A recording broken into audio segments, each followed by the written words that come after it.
చనిపోయిన రామోజీరావు పేరిట బతికున్నటువంటి కిరణ్ అవార్డులు ఇచ్చేటటువంటి కార్యక్రమం చేస్తూ ఉన్నాడు. మంచిదే, పర్లేదు. ఎవరు అవార్డులు తప్పుపట్టేటటువంటిది ఏమి ఉండదు. డబ్బులు ఉన్నాయి కాబట్టి అవార్డులు ఇచ్చుకోవచ్చు. కాకపోతే రామోజీరావు ఈ దేశానికి, ఈ ప్రపంచానికి ఏదో సేవలు అందించినటువంటి గొప్ప వ్యక్తిగా చిత్రీకరించేటటువంటి కార్యక్రమం చేస్తే ఎవడో కూడా దాన్ని స్వాగతించడు కదా. ఎందుకంటే అనేక మంది పేదల భూములను ఆక్రమించి ఫిలిం సిటీ కట్టినటువంటి నీచుడు. Point number 1. మార్గదర్శి చిట్ ఫండ్ పేరుతో అనేక కుటుంబాలని రోడ్డును పడేసి చిట్స్ వ్యాపారంలో చిట్స్ కట్టినాలుగా డబ్బులు ఇవ్వకుండా ఎగ్గొట్టినటువంటి దొంగ. మార్గదర్శి ఫైనాన్స్ పేరుతో అక్రమ వ్యాపారం చేసినటువంటి నీచుడు, దుర్మార్గుడు. సో ఇట్లా చెప్పుకుంటా పోతే ఏదైతే పత్రికల్లో తప్పుడు కథనాలు రాసి బ్లాక్మెయిల్ చేసి డబ్బులు వసూలు చేసినటువంటి దుర్మార్గుడు. ఫెర్టిలైజర్స్ వ్యాపారంతో తన స్నేహితుల్ని నట్టేట ముంచినటువంటి దొంగ. ఇలాంటివన్నీ చెప్పుకుంటా పోతే చాలా ఉంది. హిమాయత్ నగర్లో 80 రూపాయల ఇంటి అద్దెతో ప్రారంభమైనటువంటి జీవితం ఈరోజు లక్షల కోట్ల ఆస్తులకి ఎలా పడగనెత్తాడు? పచ్చళ్ళ వ్యాపారమే చేసి పడగనెత్తాడా, ఇంకే పత్తి వ్యాపారాలు చేసి పడగనెత్తాడా అనేది అందరికీ తెలుసు. సో దీనికి సంబంధించి మొత్తం ఈనాడు కిరణ్ ఒక స్క్రిప్ట్ ఇస్తే భారతదేశ ఉపరాష్ట్రపతి నుంచి మాజీ ఉపరాష్ట్రపతి, మాజీ చీఫ్ జస్టిస్, ప్రస్తుత 2 తెలుగు రాష్ట్రాల ముఖ్యమంత్రులు స్క్రిప్ట్ని యథాతథంగా చదివారు. నేను వచ్చి వాళ్ళకి మనసులో అనిపించింది ఏంద్రబాబు ఈ కర్మ అని. కానీ తప్పదు కదా, మరి ఈనాడు కిరణ్ అవసరం కదా వీళ్ళకి.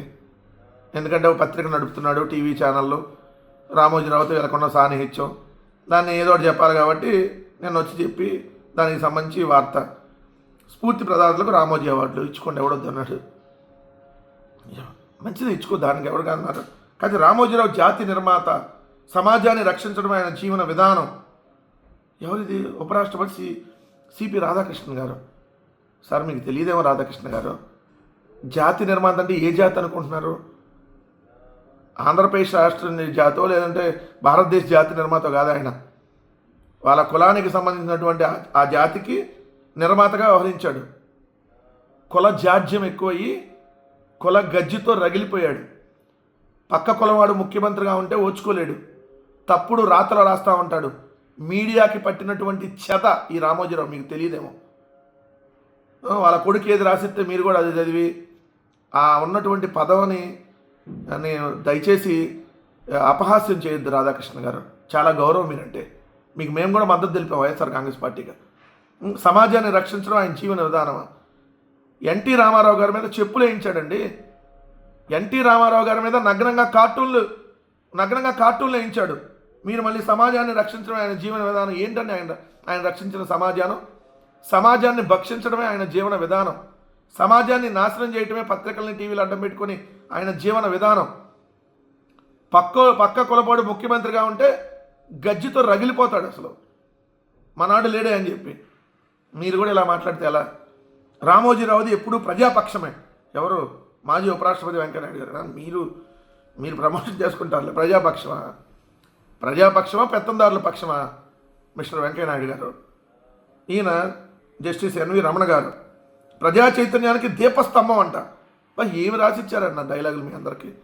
రాసిచ్చిన డైలాగులు కిరణ్ రాసేయటం, మీరు చదవటం, సరిపోయారు మీరంతా.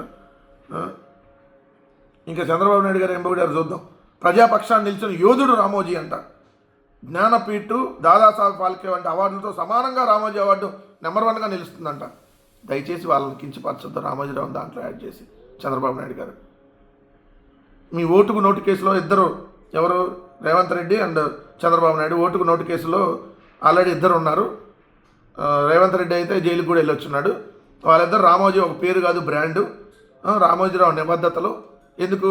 మీరు ఓటుకు నోటు కేసులు అడ్డంగా దొరికినా మిమ్మల్ని సపోర్ట్ చేశాడు కాబట్టి వీళ్ళు ఇప్పుడు బ్రాండు, రామోజీ బ్రాండ్ అంట. ఈయనేమో ప్రజాపక్షాన్ని నిలిచిన యోధుడు అంట.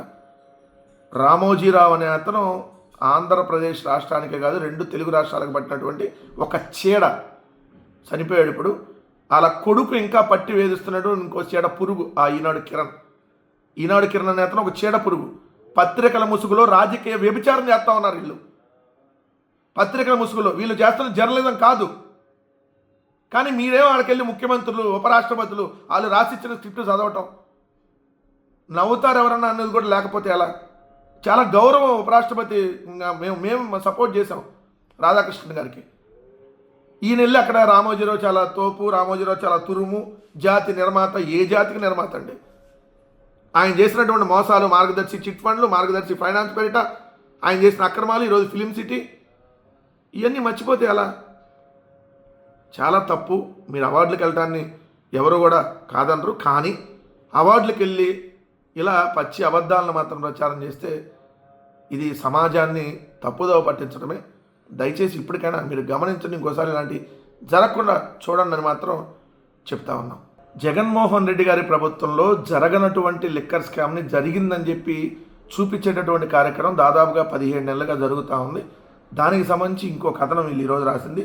లిక్కర్ స్కామ్లో కటక్ కిలేడి, మద్యం ముడుపులు సొమ్ము దొంగల పాలు. జగన్ ప్రభుత్వంలో జరిగిన స్కామ్లో మరో ట్విస్టు. జగన్ ప్రభుత్వం జరిగిందంట స్కామ్. ఈ బూత్ కిట్టు డిసైడ్ చేశాడు.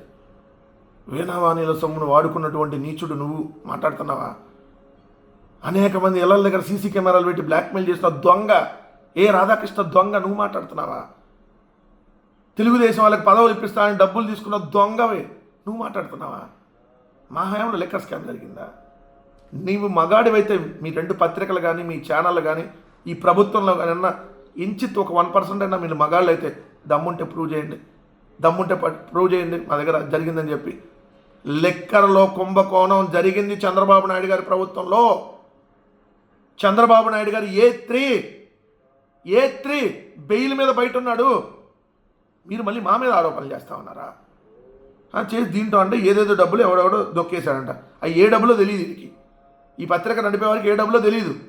వీళ్ళు మాత్రం వార్తలు రాసేస్తారు ఇష్టం వచ్చినట్టుగా. హైదరాబాద్లో దాచిన 6 నోట్ల కట్టల బాక్సులు మాయం. 4 పెట్టెలతో రషీదా ఇర్షాద్ గ్యాంగ్ కటక్కు పరారు. ముందే 2 బాక్సులు కాజేసిన ఇర్షాద్ మిత్రుడు. మోహన్ ఇంట్లో దాచిన నోట్ల కట్టలు. ఎవరి మోహన్ అంటే రాజకసిరెడ్డి గ్యాంగ్లో సైమన్ ప్రసన్న కీలక వ్యక్తి. అతని బామ్మర్ది మోహన్, అతని బామ్మర్ది అనిలు. మోహన్ బామ్మర్ది అనిలు. ఈ బామ్మర్ది మోహన్, మళ్ళీ మోహన్ బామ్మర్ది అనిలు, ఆలగ సన్నిహితురాలు రషిత్, మళ్ళీ రషితాకి ప్రియుడు ఇర్షద్ అహ్మద్ అంట. ఏం వార్త ఏంది ఇది? ఇంతకీ 11 కోట్లు 12 అట్టపెట్లు ఏమైంది మిస్టర్ బూత్ కిట్టు? 12 అట్టపెట్లు 11 కోట్లు, ఆ డబ్బులు ఎవరు తేల్చలేదా? ఇంకా రాజకేశ్వరరెడ్డి కూడా పిటిషన్ వేశాడు కదా, ఇవి నాకు సంబంధించినటువంటి డబ్బులు కాదని. మరి ఇప్పటి వరకు రిజర్వ్ బ్యాంక్ ఆఫ్ ఇండియా నుంచి ఎందుకు ఆ నోట్ల కట్టలు ఎప్పుడు ప్రింట్ అయినాయి, ఎక్కడ రిలీజ్ అయినాయి, ఏ బ్యాంక్ వచ్చినాయి, ఎందుకు తేల్చలేదు? 17 నెలలు అయింది. రోజు తప్పుడు ప్రచారం. ఎక్కడ ఏది దొరికినా దానికి జగన్మోహన్ రెడ్డి గారికి ఏదైతే వైఎస్ఆర్ కాంగ్రెస్ పార్టీకి లింక్ పెట్టడం. ఇంతకంటే మీరు పొడవగలిగింది ఏం లేదు. మహా అయితే తీసుకొని వచ్చి వాళ్ళ డప్పు కొట్టించుకుంటూ ఉంటారు. ఇందా రామోజీరావు కొట్టించుకున్నాడు చూడు, చచ్చిపోయిన రామోజీరావుని కొడుకు కిరణ్ ఆన్లైన్లో పిలుచుకొని వచ్చి వీళ్ళు తోపు తురువని డబ్బులు కొట్టించుకున్నాడు కదా. ఈ విధంగా ఉంటుంది. ఇంతకంటే మీరు చేయగలిగింది ఏం లేదు. ఈరోజు అత్యధిక క్రిమినల్స్ ఉన్నటువంటి క్యాబినెట్ ఈరోజు నడుస్తూ ఉంది. ఈ రాష్ట్ర ప్రభుత్వం చాలా దుర్మార్గంగా వ్యవహరిస్తూ ఉంది. మనుషులు బతుకుండగానే చంపేస్తూ ఉంది. రెడ్ బుక్ అనేటటువంటి పిచ్చి కుక్కని ఎలా పడితే అలా వదిలి రాక్షస ఆనందాన్ని పొందుతున్నారు. సో వీటి మీద రాయండి వార్తలు. మీరు మీ పనికి మాలిన వ్యభిచార పత్రికలుగా నడుపుతున్నటువంటి రోతనాడు బూతు జ్యోతికి చెప్తా ఉన్నాం.